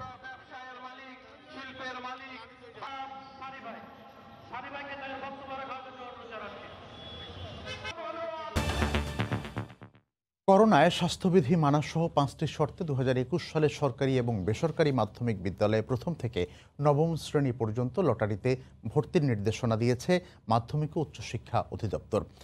গতকাল অধিদপ্তরের এক নির্দেশনায় বলা হয়, কোভিড-19 ভাইরাসজনিত কারণে 2021 শিক্ষাবর্ষে সরকারি এবং বেসরকারি শিক্ষা প্রতিষ্ঠানে প্রথম শ্রেণী থেকে নবম শ্রেণী পর্যন্ত ভর্তির জন্য লটারির মাধ্যমে শিক্ষার্থী নির্বাচনের সিদ্ধান্ত নেওয়া হয়েছে। নিজস্ব ব্যবস্থাপনা এসব শর্ত মেনেই লটারির মাধ্যমে শিক্ষার্থী ভর্তি করতে পারবে স্কুলগুলো। বেসরকারি মাধ্যমিক বিদ্যালয়ে লটারির মাধ্যমে ভর্তির আবেদন ফি 150 টাকা নির্ধারণ করা হয়েছে, আর সরকারি স্কুলের জন্য 110 টাকা নির্ধারণ করা হয়। সরকারি স্কুলের লটারির ফর্ম আগামী 15 ডিসেম্বর সকাল 10টা থেকে অনলাইনে পাওয়া যাবে, যা আগামী 27 ডিসেম্বর বিকেল 5টা পর্যন্ত সংগ্রহ করা যাবে।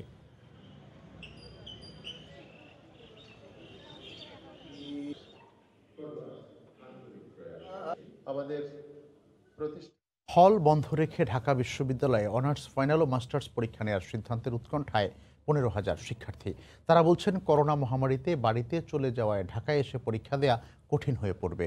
এদিকে প্রস্তুতির ঘাটতি থাকার কথা স্বীকার করে বিশ্ববিদ্যালয় প্রশাসন বলছে, সেশন জট কমাতে ও নিয়োগ পরীক্ষায় অংশ নেওয়ার সুযোগ দিতেই এই পদক্ষেপ নেওয়া হলো।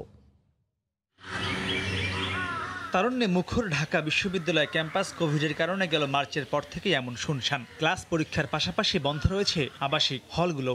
তখন থেকেই বেশিরভাগ শিক্ষার্থী গত ৮-৯ মাস ধরে হল ছেড়ে যে যার বাড়িতে রয়েছেন। এই পরিস্থিতির মধ্যেই গত বৃহস্পতিবার বিশ্ববিদ্যালয় প্রশাসন বৈঠক করে কোভিড সংক্রমণের ঊর্ধ্বগতির মধ্যে আগামী ২৬শে ডিসেম্বর থেকে অনার্স চতুর্থ বর্ষ ও মাস্টার্সের পরীক্ষা নেওয়ার সিদ্ধান্ত নেয়। বিশ্ববিদ্যালয়ের উপাচার্য জানান, শিক্ষার্থীদের প্রস্তুতির কিছুটা ঘাটতি থাকলেও তাদের ভবিষ্যতের কথা বিবেচনা করে এই সিদ্ধান্ত। প্রস্তুতির ঘাটতি আছে, কারণ ক্লাস বন্ধ, হল বন্ধ। সিদ্ধান্তটি শিক্ষার্থীদের যারা কর্মজীবনে প্রবেশ করার জন্য বসে আছে, পরীক্ষা হলে পরেই যারা কর্মজীবনের জন্য প্রস্তুতি নিতে পারবে, সেই কথাগুলো বিবেচনা করে এবং সেশন জটকে কমিয়ে নিয়ে আসার জন্য সিদ্ধান্ত নিয়েছে। পরীক্ষার সময়কাল পূর্বের তুলনায় অর্ধেক হবে। এখন পরীক্ষা প্রত্যেকটি ডিপার্টমেন্ট স্বাস্থ্যবিধি মেনে তারা পরীক্ষা নিতে পারবেন। মাত্র 2 সপ্তাহের নোটিশে পরীক্ষা নেয়ার ঘোষণা দেয় বিস্মিত বিশ্ববিদ্যালয়ের শিক্ষার্থীরা। তারা বলছেন, এমনিতেই অনলাইন ক্লাসগুলো তেমন কার্যকরী হয়নি, তার উপর হল বন্ধ থাকায় কিভাবে পরীক্ষা অংশ নেবেন তা নিয়ে উদ্বেগের মধ্যে রয়েছেন তারা। তো অনেক দিন পর্যন্ত দেখা গেছে অনেকের বইপত্র হলে রেখে তারা চলে গেছে বাড়িতে। অনলাইন ক্লাস হলো, দেখা গেছে যারা গ্রামে ছিল তাদের তো নেটওয়ার্কের প্রবলেম, তো তারা তো আর ক্লাস করতে পারেনি।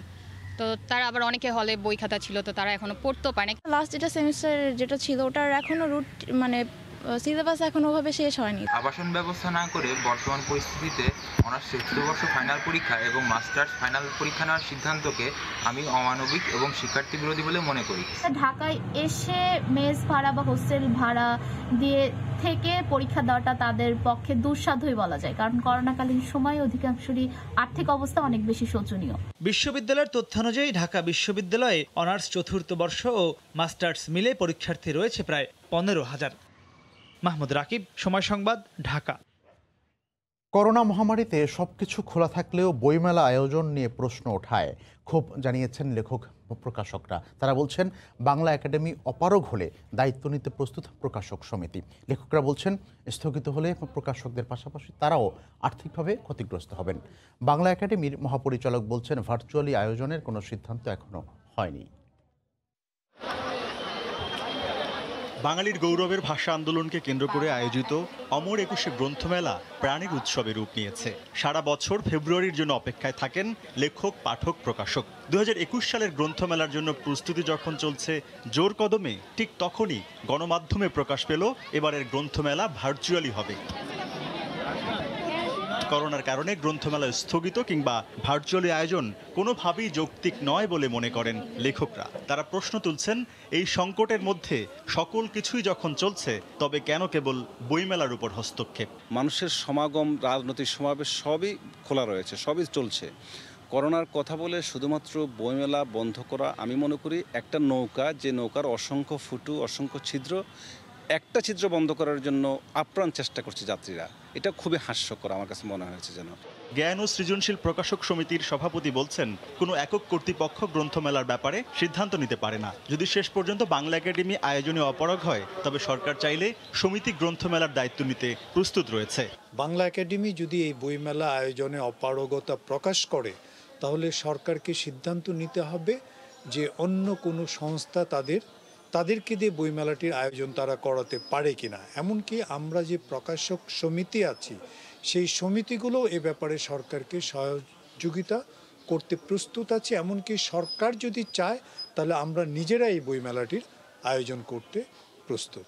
তবে গণমাধ্যমে প্রকাশ পেলেও ভার্চুয়ালি বইমেলা আয়োজনের কোনো সিদ্ধান্ত হয়নি জানিয়ে বাংলা একাডেমির মহাপরিচালক বলছেন, গ্রন্থমেলা স্থগিতের সিদ্ধান্ত গেল বৃহস্পতিবার পর্ষদ সভায় নেওয়া হয়েছে। পরিস্থিতির কারণে স্থগিত করা হয়েছে। ভার্চুয়ালি হবে কিনা পরিবেশ পরিস্থিতির বিবেচনা করে ভার্চুয়ালি হবে না অন্য কোনোভাবে হয় কিনা সেটা পরে সিদ্ধান্ত হবে। রোববার বিকেলে বাংলা একাডেমির পক্ষ থেকে সংবাদ সম্মেলন করে গ্রন্থমেলা সম্পর্কে আনুষ্ঠানিকভাবে জানাবেন বলেও জানা গেছে। তরিকুল ইসলাম সৌরভ, সময় সংবাদ, ঢাকা। মুন্সিগঞ্জের মাওয়া মৎস্য আড়তে ইলিশের পাশাপাশি নানা প্রজাতির তাজা মাছে ভরপুর। শীত ও ঘন কুয়াশা উপেক্ষা করে ভোর থেকে সকাল 8টা পর্যন্ত হাঁকটাকে বিক্রি হচ্ছে টনে টনে মাছ। 4 দিনের ব্যবধানে বড় ইলিশের দাম কেজি প্রতি কমেছে 250 টাকা পর্যন্ত। বিস্তারিত নাসিরুদ্দিন উজ্জ্বলের রিপোর্টে। ঘন কুয়াশা আর কনকনে শীতে জেলে নৌকাগুলো এভাবে নোঙর করে আড়তের পাশে। এরপরই পদ্মা সেতুর পাশে মা মৎস্য আড়তে মাছের পসরা নিয়ে বসেন বিক্রেতারা। ইলিশ ছাড়াও পাঙ্গাস, আইড়, বোয়াল সহ সব ধরনের মাছে আড়তগুলো ভরপুর। খুচরা বিক্রেতা আর রাজধানী সহ বিভিন্ন স্থান থেকে আসা ক্রেতাদের হাক ডাকে মুখর হয়ে ওঠে আড়ত। ইলিশ মাছ কিনলাম, পাঙ্গাস কেনার জন্য চেষ্টা করতেছে। দূর দূরান্ত থেকে এখান থেকে আসি, কারণ আমরা এখানে ভালো মাছ পাই। অভিযানটা স্বয়ংসম্পূর্ণ সরকারিভাবে হয়েছে, সেই কারণে আজকের আমরা মা ইলিশের বড় ইলিশ পাচ্ছি। আড়তের সরু রাস্তা দিয়ে মাছ পরিবহনে সমস্যার কথা জানিয়ে দ্রুত ব্যবস্থা নেওয়ার দাবি জানান ক্রেতা বিক্রেতারা। মাওয়া মৎস্য আড়তের এই রোডটাকে আরো সরকার যদি আরেকটু বাড়াইয়া দিত, তাহলে আমাদের এই আড়তের উন্নয়ন হইতো এবং আমাদের আড়ত করতে খুব সুবিধা হইতো। অর্ধ শতাব্দীর প্রাচীন এই হাটে প্রতিদিনই 30 থেকে 35 প্রজাতির মাছ ওঠে। এখানকার 29টি আড়ত প্রতিদিন বিক্রি করেন কোটি টাকার মাছ। নাসিরউদ্দিন উজ্জ্বল, সময় সংবাদ, মুন্সিগঞ্জ। শীত উপেক্ষা করেই ক্রেতা বিক্রেতার হাঁকটাকে জমে উঠেছে রাজশাহীর নওদাপাড়া মাছের আড়ত। এই মুহূর্তে সেখানে আছেন সাইফুর রহমান রকি। আমরা সরাসরি তার কাছে যাব। রকি,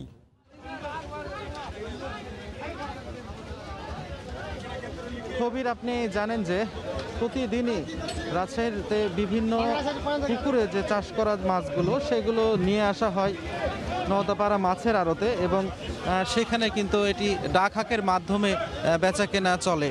এবং প্রতিদিন সকালে কিন্তু এই চিত্রটি আমরা নওদাপাড়া মাছ বাজারের আড়তে সেটি দেখতে পাই। আজও আমরা তেমনটি দেখছি যে পুকুরে যেসব চাষ করা মাছ সেগুলো নিয়ে কিন্তু এরই মধ্যে পুকুর মালিক যারা আছেন, ব্যবসায়ী আছেন, তারা নিয়ে এরই মধ্যে আড়তে এসেছেন। আড়তে এসে এগুলোর ডাক হাঁক চলছে এবং সর্বোচ্চ দরদাতারাই এখান থেকে মাছ কিনে নিয়ে যাচ্ছেন। বিশেষ করে ক্ষুদ্র ও মাঝারি ব্যবসায়ী আছে যারা, তারা এখান থেকে মাছ কিনে নিয়ে যেয়ে তারা রাজশাহীর বিভিন্ন স্থানীয় যে বাজার আছে এবং অনেকে কিন্তু ফেরি করেও সেগুলো বিক্রি করে থাকেন।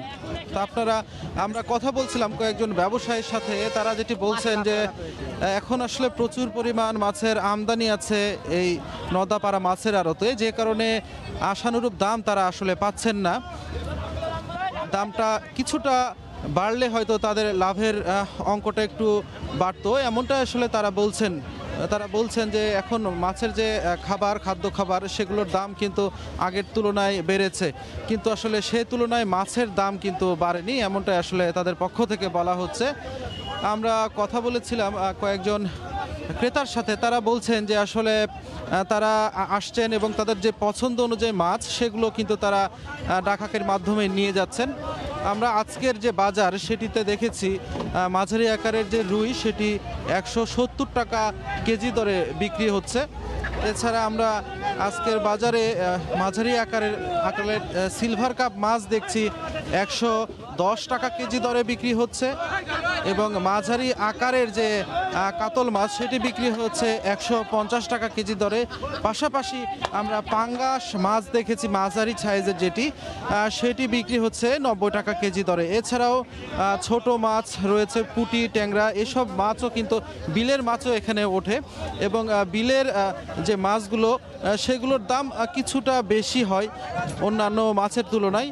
এক কথায় যদি বলা যায় আকার ভেদে মাছের যে দাম সেটি ওঠানামা করছে কিছুটা, তবে এখন পর্যন্ত মাছের আমদানি বা সরবরাহ বেশি থাকার কারণে দাম কিন্তু কিছুটা সহনীয় রয়েছে, এমনটাই আসলে এখানকার ক্রেতারা বলছেন।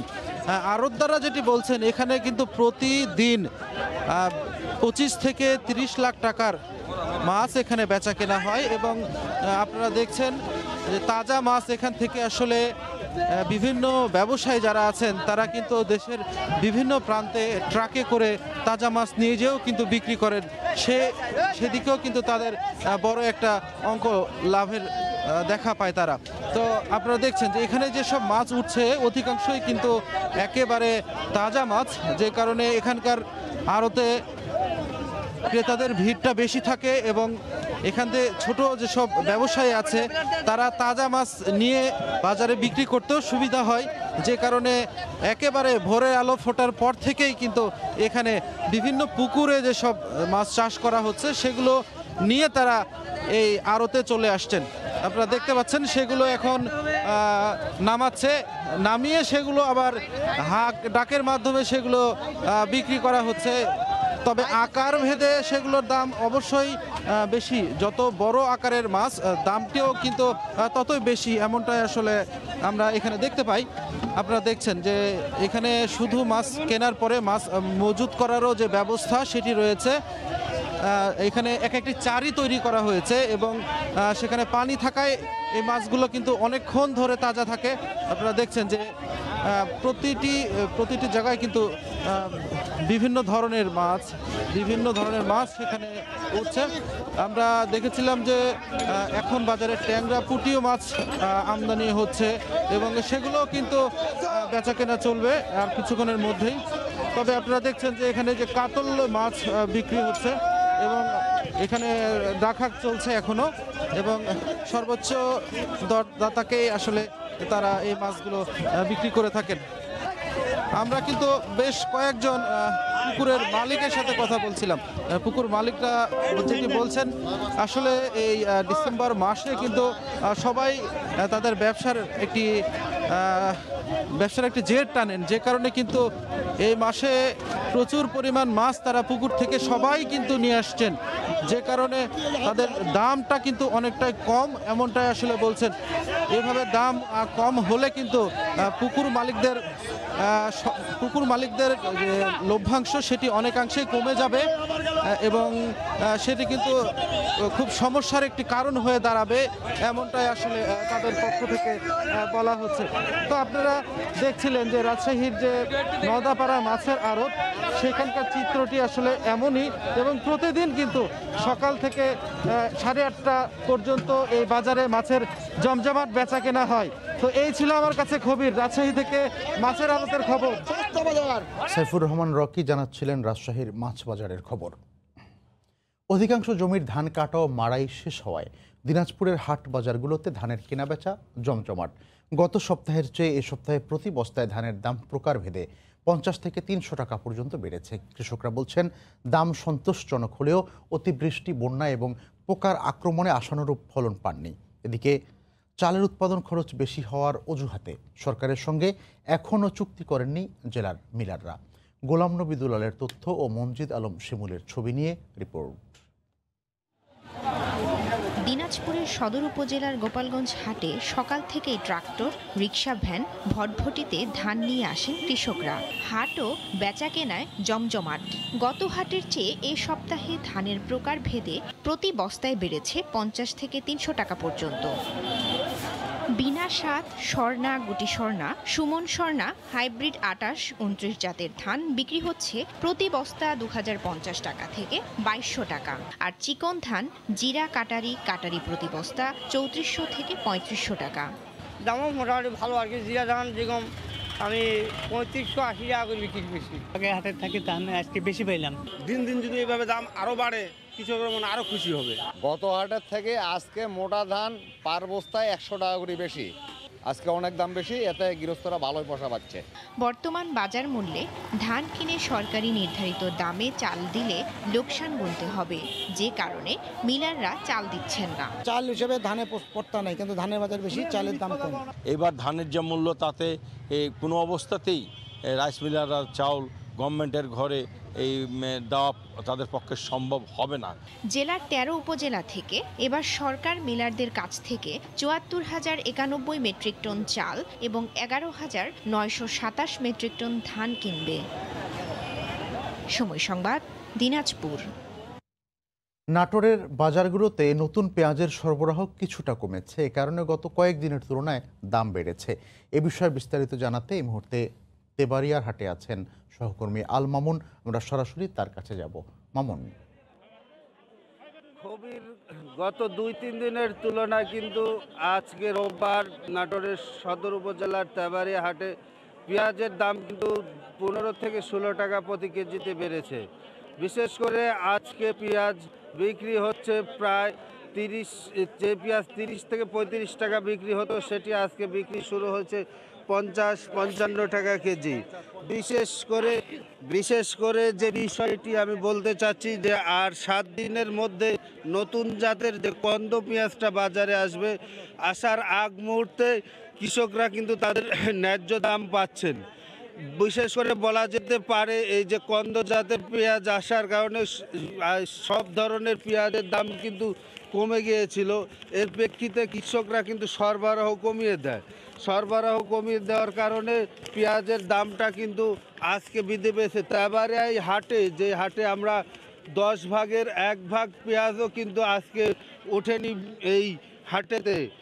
যেটি বলা যায়, স্থানীয় কৃষি বিভাগ গত বছর 4,378 হেক্টর জমিতে 72,000 মেট্রিক টন পেঁয়াজ উৎপাদন করেছিল। উৎপাদনের প্রেক্ষিতে এবার পেঁয়াজ একটা আমদানি নির্ভর হয়। স্থানীয় কৃষি বিভাগ কিন্তু সেই পেঁয়াজের বৃদ্ধি করতে পেঁয়াজ উৎপাদন বৃদ্ধি করার উদ্যোগ গ্রহণ করেছে। এর মধ্যে সরকারি প্রণোদনায় প্রায় 160 হেক্টর জমিতে চাষ হবে। এই সরকারি প্রণোদনা 160 হেক্টর জমির পেছনে খরচ হয়েছে 72,12,000 টাকা। এই 72,12,000 টাকা সরকারি প্রণোদনায় উৎপাদন হবে 2,560 মেট্রিক টন পেঁয়াজ। এছাড়া জেলায় এবার যে 4,613 হেক্টর ধরা হয়েছে লক্ষ্যমাত্রা, এই লক্ষ্যমাত্রা থেকে মোট উৎপাদন হবে এবার পেঁয়াজ 76,000 মেট্রিক টনের মতো। যেটুকু বলা যেতে পারে, কৃষকদের সঙ্গে আমি কথা বলছি, তাদের একটি কথা, তারা সরকারি প্রণোদনার যে প্রয়োজন সেটি তাদের নেই। প্রণোদনার পরিবর্তে বর্তমান আজকের যে বাজারটি রয়েছে সেই বাজার অনুযায়ী কিন্তু তারা দামটা চান। এই দাম পেলে তাদের প্রণোদনা প্রয়োজন হবে না এবং উৎপাদন কিন্তু বৃদ্ধি পেঁয়াজ এমনিতে হবে। গত 2 বছর যে ন্যায্য মূল্যটি পেয়েছিল সেই মূল্যটি নিশ্চিত চান সরকারের কাছে। কৃষি বিভাগের সাথে যেটি কথা বলেছি, কৃষি বিভাগ কিন্তু বলছে তারা সরকারকে প্রতি কেজি পেঁয়াজ 35 থেকে 40-এর নতুন অবস্থায় যেন দাম দেওয়া হয়, সেইটা সরকারকে সুপারিশ করা হয়েছে। পাশাপাশি নাটোরের কৃষি বিভাগ সরকারের কাছে আরেকটি যে সুপারিশ করেছে সেটি হচ্ছে আগামী 3 মাস পেঁয়াজ ওঠাস থেকে শুরু করে, বিশেষ করে কন্দ যে 3 মাস পেঁয়াজ উৎপাদন হবে পেঁয়াজ উৎপাদন করবে, সেই 3 মাস সময় কিন্তু তারা চেয়েছে যে এই 3 মাসে বিশেষ করে ডিসেম্বরের শেষ সময় কন্দ পেঁয়াজটা ওঠা শুরু হবে। আর এই সময়টা চারা জাতের পেঁয়াজটা রোপণ কিন্তু শুরু হবে। চারা জাতের পেঁয়াজ রোপণ শুরু হওয়ার পর এটি কিন্তু উঠবে ফেব্রুয়ারির শেষ সপ্তাহ পর্যন্ত। কৃষি বিভাগ বলছে ফেব্রুয়ারির শেষ থেকে মে এবং জুন মাস পর্যন্ত কোনো পেঁয়াজ বিদেশ থেকে আমদানি করা যাবে না। তাহলে কৃষকরা প্রতিবারের মতো ন্যায্য মূল্য দাম পাবে। বিশেষ করে নাটোরের কৃষকরা যেটা বলছেন, তারা হচ্ছে এবার গত বছর যেমন পেঁয়াজগুলো ব্যবসায়িকদের সিন্ডিকেটের হাতে চলে গিয়েছিল, এবার কিন্তু তারা সেই সিন্ডিকেটের হাতে পেঁয়াজ কিন্তু পৌঁছতে দেয়নি। তারাই সংরক্ষণ করে তারা ন্যায্য মূল্য থেকে বঞ্চিত হয়েছিল, কিন্তু আজকের মূল্য দিয়ে তারা মোটামুটি খুশি বলে কৃষকরা জানেন। এই ছিল নাটোরের তেবারা হাট থেকে আমার কাছে সর্বশেষ। নাটোর থেকে পেঁয়াজ বাজারের খবর জানাচ্ছিলেন আল মামুন। স্বাস্থ্য সহকারীদের অবরোধের কারণে হাম রুবেলা টিকা আনুষ্ঠানিকভাবে শুরুর প্রথম দিনেই বাস্তবায়ন করা যায়নি বিভিন্ন জেলা ও উপজেলায়। তবে যেসব সিটি কর্পোরেশনের নিজস্ব জনবল রয়েছে তারা এই কর্মসূচি সফল করেছে। ব্যুরো জেলা প্রতিনিধিদের পাঠানো তথ্য ও ছবিতে রিপোর্ট। শনিবার জাতীয় টিকাদান কর্মসূচির প্রথম দিনে রংপুরে উপজেলা পর্যায়ে দেয়া যায়নি হামরুবেলা টিকা। এদিনও সকাল থেকে কর্মবিরতি পালন করেছেন স্বাস্থ্য সহকারীরা। তবে তারা অংশ নেন বঙ্গবন্ধু শেখ মুজিবুর রহমানের ভাস্কর্য ভাঙচুরের প্রতিবাদী কর্মসূচিতে। সেখানেও তুলে ধরেন নিজেদের দাবি দেওয়া। তবে রংপুর সিটি কর্পোরেশন নিজস্ব জনবল নিয়ে নগরীতে বাস্তবায়ন করেছে এই কর্মসূচি। কেন্দ্রীয় পরিষদের নির্দেশে বাংলাদেশের কোথাও আমাদের হামরুবেলা ক্যাম্পেইন পরিচালিত হচ্ছে না। দাবি দেওয়া মেনে না নিলে আমাদের কর্মসূচি উপজেলা পর্যায়ে বা ফিল্ড পর্যায়ে এখনো এটা শুরু করতে পারছি না, কারণ আমাদের মাঠ কর্মীরা ওদের একটা দাবি নিয়ে আন্দোলনে আছেন।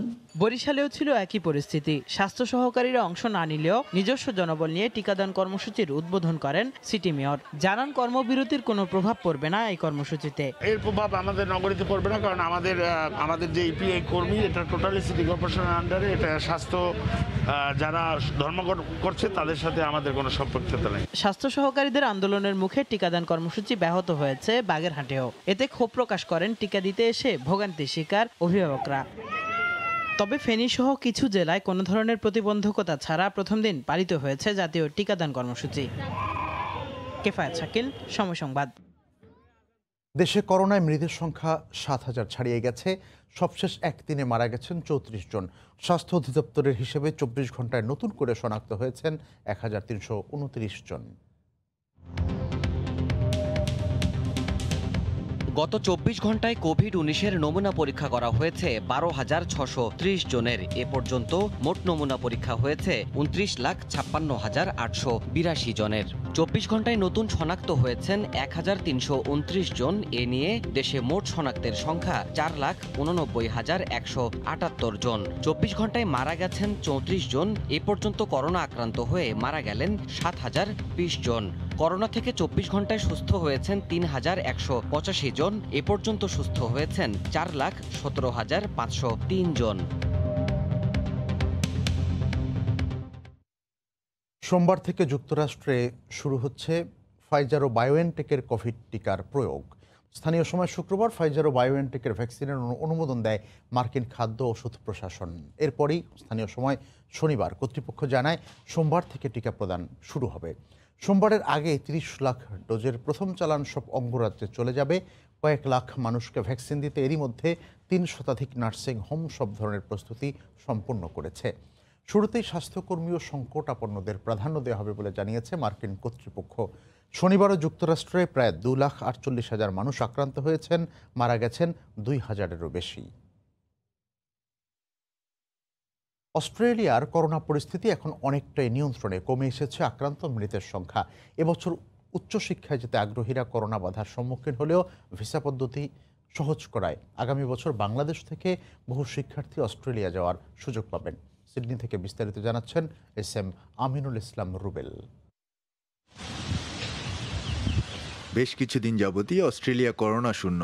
মহামারীর দ্বিতীয় ঢেউয়ে ৮ শতাধিক অস্ট্রেলিয়ান মারা যাওয়ার পর এখন অনেকটাই নিয়ন্ত্রণে আছে পরিস্থিতি। নতুন করে স্থানীয় কেউ আক্রান্ত না হলেও এখনও কঠোর নিয়ম নীতির মধ্যে দিয়ে যেতে হচ্ছে অস্ট্রেলিয়ানদের। প্রায় প্রতিটি বড় শহরের বর্ডার বন্ধ আছে এখনও। আন্তর্জাতিক যোগাযোগ বাড়লেও সারা পৃথিবীর করোনা পরিস্থিতি পুরোপুরি নিয়ন্ত্রণে না এলে অস্ট্রেলিয়ায় নিয়মিত যাতায়াতের সুযোগ পাচ্ছে না কেউই। এদিকে অস্ট্রেলিয়া সরকার জানিয়েছে করোনা পরিস্থিতি আয়ত্তে থাকায় নাগরিকদের ভ্যাকসিন প্রদানে কোনো তাড়াহুড়া করা হবে না। পরিস্থিতির নাটকীয় কোনো পরিবর্তন না হলে অন্তত আগামী মার্চ পর্যন্ত দেশের বাইরে থেকে কেউ ফিরলে তাকে মোটা অঙ্কের খরচ বহন করে হোটেলে কোয়ারেন্টিনে থাকতে হবে বলে জানিয়েছে সরকার।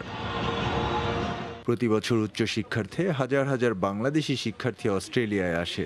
এবছরের শুরুতে বাংলাদেশ থেকে বেশ কিছু শিক্ষার্থী এলেও ভিসা থাকা সত্ত্বেও এরপরে আর কোনো শিক্ষার্থী অস্ট্রেলিয়ায় আসতে পারেনি। তবে ভিসা পদ্ধতি সহজ করায় আগামী বছরের নতুন শিক্ষার্থীদের অস্ট্রেলিয়ায় পড়তে আসার সুযোগ বেড়ে যাবে। যাদের স্বপ্ন অস্ট্রেলিয়াতে পড়াশোনার জন্য তারা এখনই অ্যাপ্লাই করতে পারেন। হয়তো বা অন ক্যাম্পাসে একটা সেমিস্টার বা 2 সেমিস্টার করতে হতে পারে, বাট বর্ডার খুলে তাদেরকে প্রধানভাবে দেখা হবে আসার জন্য।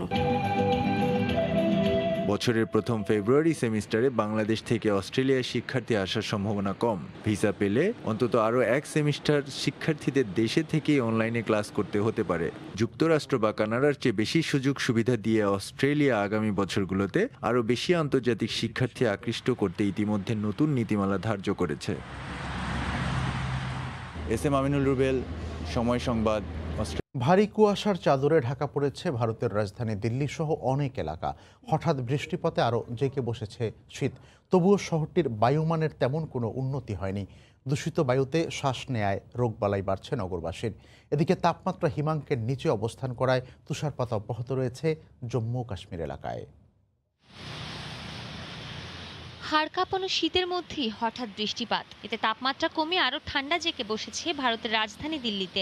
বৃষ্টির কারণে শীত হঠাৎ বেড়ে যাওয়ায় ভোগান্তি চরমে পৌঁছেছে। ঘন কুয়াশার সাথে মিলেছে ধুলোবালি আর যানবাহনের বিষাক্ত ধোঁয়া, এতে বাতাসে দূষণ বেড়েছে আরও। বিশুদ্ধ বাতাসের অভাবে নাভিশ্বাস উঠেছে নগরবাসীর। হঠাৎ আবহাওয়ার এমন পরিবর্তন হচ্ছে, আমাদের আরও স্বাস্থ্য সচেতন হতে হবে। শীত বাড়লে করোনার সংক্রমণও বাড়তে পারে। অনেক শীত পড়েছে, অসময়ে বৃষ্টিতে রোগ ব্যাধি বাড়তে পারে। এর জন্য আমাদের বাড়তি সতর্কতা অবলম্বন করা উচিত। দেশটির আবহাওয়া দপ্তর জানিয়েছে, আগামী সোমবার পর্যন্ত দিল্লি সহ আশপাশের এলাকাগুলোতে থেমে থেমে আরও বৃষ্টিপাত হতে পারে।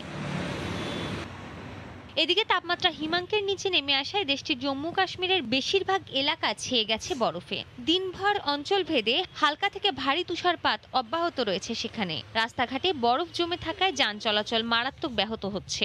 এতে কাশ্মীরবাসীর জীবনযাপনে নেমে এসেছে স্থবিরতা। রাস্তা থেকে বরফ অপসারণে কাজ করছেন স্থানীয়দের অনেকেই। সৃষ্টি ঘটক, সময় সংবাদ। দেশের সোনালী আঁশ, পাট ও বাঁশের তৈরি পণ্য সামগ্রীর বিপুল সম্ভাবনা রয়েছে ইউরোপের সমৃদ্ধশালী দেশ জার্মানিতে। জার্মানির হেসেন প্রদেশের গিসেনে প্রথমবারের মতো গড়ে ওঠা দেশের পাট ও বাঁশ থেকে তৈরি পণ্যের প্রতিষ্ঠান ও সে দেশের চাহিদা নিয়ে বিস্তারিত জানাচ্ছেন বিটু বড়ুয়া।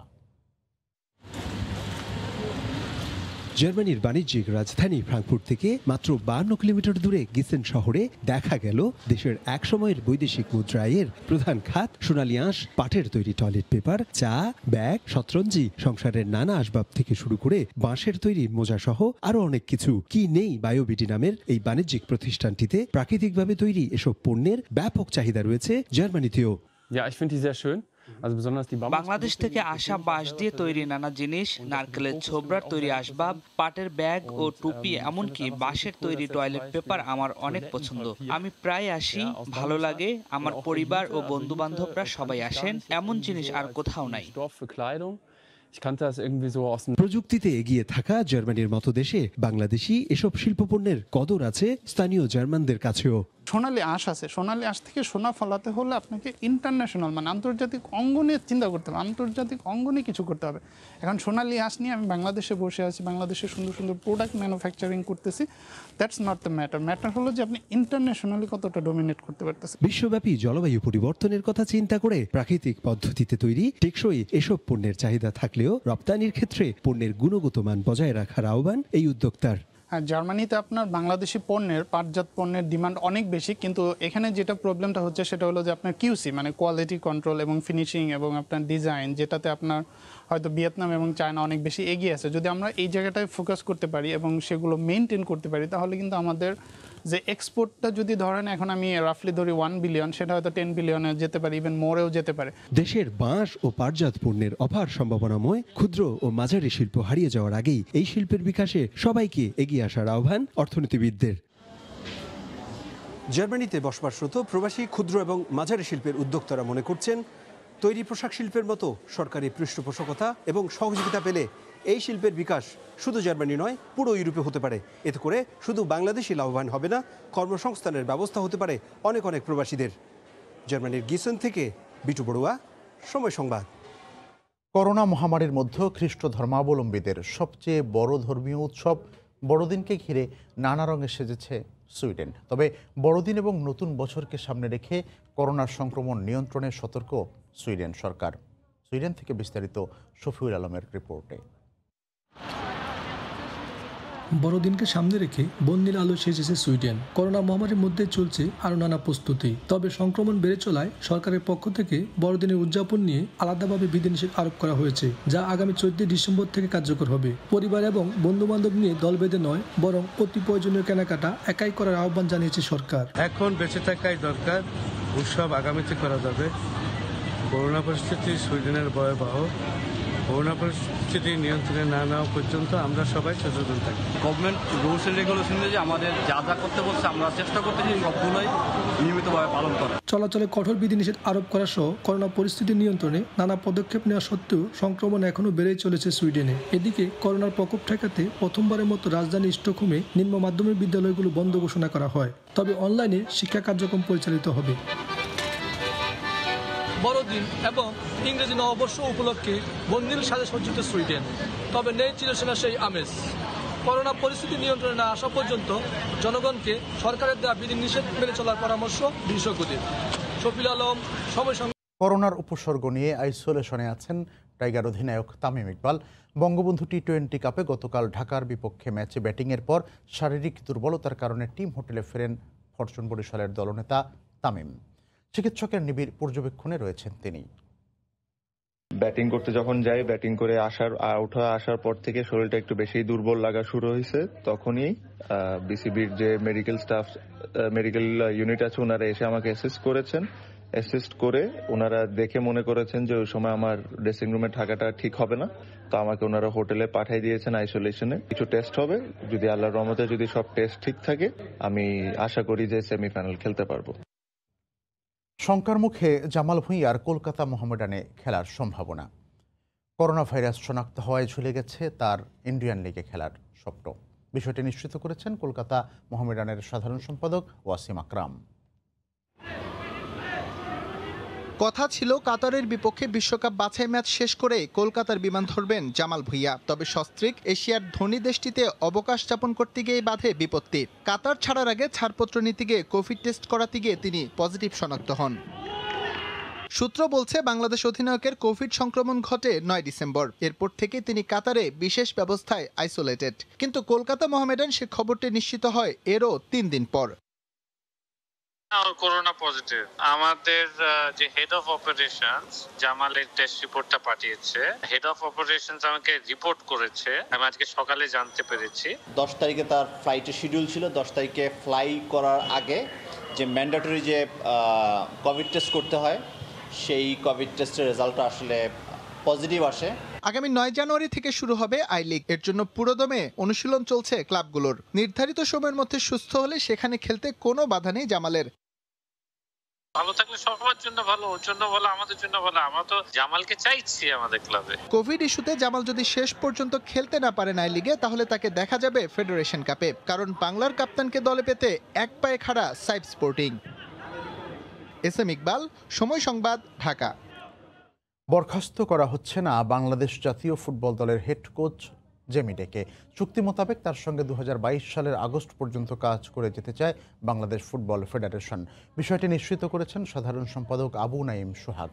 জানুয়ারির প্রথম সপ্তাহে বাংলাদেশে এসে জাতীয় দলের পরবর্তী অ্যাসাইনমেন্ট নিয়ে জেমি কাজ করবেন বলেও জানান তিনি। সুযোগ আছে কাতারের, প্লেস করেছেন এবং দল খারাপ করলে কাজ করায় ওঠেন কোচ। পুরো দুনিয়া জুড়ে বিষয়টা নৈমিত্তিক, যা এড়াতে পারেনি বাংলাদেশের হেড কোচ জেমি ডেও। কাতার ম্যাচে ভরাডুবি হয়েছে লাল সবুজদের। তারপর থেকে প্রশ্নের মুখে বাংলাদেশে জেমি ডের ভবিষ্যৎ। বড়দিনের ছুটি কাটাতে এই মুহূর্তে নিজ দেশে ব্রিটিশ কোচ। আর বাংলাদেশের খবরের পাতায় গুঞ্জন তিনি বিদায় নিচ্ছেন দ্বিতীয় দফা চুক্তির প্রথম দিকেই। বিষয়টি নিয়ে এতদিন মুখে কুলু পাতলেও এবার সরাসরি সেই সম্ভাবনা নাকচ করলো বাফুফে। জেমিডের সাথে বাংলাদেশ ফুটবল ফেডারেশনের চুক্তি রয়েছে আগস্ট 2022 পর্যন্ত। সো সেই আগস্ট 2022 পর্যন্ত স্মুথলি কাজ করার ব্যাপারে with proper understanding, with mutual cooperation, সেই লক্ষ্যটাকে সামনে রেখে আমরা কমিউনিকেশন করছি, করসপন্ডেন্স করছি এবং আশা করি আমাদের যে কন্ট্যাক্ট রয়েছে সেই কন্ট্যাক্টের প্রতি উভয় পক্ষ শ্রদ্ধাশীল থেকে আমরা আমাদের কাজগুলো যার যার লেভেল থেকে সম্পাদন করব। আসছে মার্চে আবারও খুলছে ফিফা উইন্ডো। সেখানে অন্তত 2টি ম্যাচ খেলতে চায় বাফুফে। এবার আর কোনো দুর্বল প্রতিপক্ষ নয়, আফগানিস্তান কিংবা মালদ্বীপের মতো দলের দিকে চোখ ফেডারেশনের। সেই স্ট্র্যাটেজি জেমি আসছে জানুয়ারিতে ঢাকায় এসেই ঠিক করবেন বলে জানিয়েছে বাফুফে। আগামী বছর আমাদের আন্তর্জাতিক কী কী খেলাধুলা রয়েছে সেই বিষয়গুলো, সেই ক্যালেন্ডারগুলো চূড়ান্তকরণ করা। আমাদের মার্চে একটা উইন্ডো রয়েছে, জুনে একটা উইন্ডো রয়েছে, সেই উইন্ডোগুলোতে আমাদের খেলা। সো সেই উইন্ডোগুলোতে খেলার আগে আমাদের প্রিপারেশন কীভাবে হবে, প্রিপারেশনের জন্য আমরা কতদিনের জন্য ক্যাম্প করব, আমরা যদি প্রিপারেটরি ম্যাচ খেলতে চাই, প্র্যাকটিস ম্যাচ খেলতে চাই, কোন ম্যাগনিটিউডের দলের সাথে খেলতে চাই, এই বিষয়গুলো নিয়ে আমরা কাজ করছি। জেমির সঙ্গে বাংলাদেশে ফিরছেন তার সহকারী স্টুয়ার্ট ওয়াটকিসো। 22 ডিসেম্বর থেকে শুরু হওয়া ফেডারেশন কাপ পর্যবেক্ষণ করেই নাকি এবার ঠিক করা হবে লাল সবুজদের পরবর্তী অ্যাসাইনমেন্টের দল। এসএম ইকবাল, সময় সংবাদ, ঢাকা। কক্সবাজারের শেখ কামাল স্টেডিয়ামে আয়োজন করা হবে বঙ্গবন্ধু 100 বলের কর্পোরেট ক্রিকেট টুর্নামেন্ট। এ উপলক্ষে রাজধানীর একটি হোটেলে এই টুর্নামেন্টের লোগো উন্মোচন করা হয়। এ সময় টুর্নামেন্টে অংশ নেওয়া কর্পোরেট দলগুলোর পরিচিতিও তুলে ধরা হয়। কক্সবাজার দেশের অন্যতম পর্যটন নগরী হওয়ায় সৈকতের পাশে অবস্থিত শেখ কামাল স্টেডিয়ামে টুর্নামেন্টের ম্যাচগুলো আয়োজনের প্রস্তুতি নিচ্ছেন আয়োজকরা। করোনার কঠিন পরিস্থিতির কারণে দর্শকরাও মাঠে বসে খেলা উপভোগ করতে পারছেন না। তাই ক্রিকেট ভক্তদের কথা মাথায় রেখে বিশ্বের সবচেয়ে দীর্ঘ সমুদ্র সৈকতে 100 বলের কর্পোরেট ক্রিকেট টুর্নামেন্ট সফলভাবে আয়োজন করতে চায় সংশ্লিষ্টরা।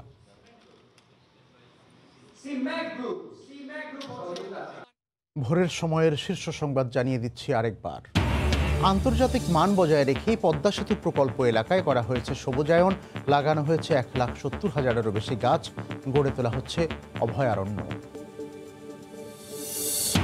৭১-এর জামায়াত আজ হেফাজত, বঙ্গবন্ধুর ভাস্কর্য অবমাননার সমালোচনায় বললেন জয়, প্রশাসনের সব পর্যায়ের কর্মকর্তাদের মানববন্ধন ও সমাবেশ। এই ছিল ভোরের সময়ে, সঙ্গে থাকুন।